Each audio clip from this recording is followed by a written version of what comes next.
गंबट वांड जे रहवासी एडवोकेट इमरान अली महर ऐं ॿियनि मुतासिरनि गंबट अली बाबा कांटो ते मीडिया सां गॾु प्राइवेट गोदामनि ते छापो हणी गोदामनि जा ताला तोड़े सरकारी ट्रांसफार्मर थंबू ऐं ॿियो सामान ज़ाहिर करे छॾियो। एडवोकेट इमरान अली महर ऐं ॿियनि मुतासिरनि मीडिया सां ॻाल्हाईंदे चयो त कुझु ॾींहं पहिरियां वांड पाड़े मां वापदा लाइन सुप्रीडेंट बासर वहीद शेख ट्रांसफार्मर लाहे वियो आहे। असां हर महीने बिल बि पेड कंदा आहियूं जंहिंजो केस कोर्ट सगोरी में हलंदड़ आहे।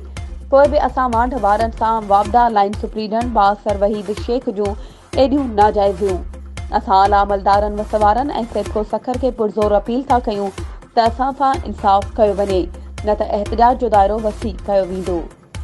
वधीक ख़बरुनि ऐं अपडेट्स जे लाइ असांजे चैनल खे सब्सक्राइब कयो ऐं हा बेल आइकन खे प्रेस करणु न विसारिजो त जीअं असांजी हर नई अचण वारी वीडियो तव्हां ताईं पहुची सघे।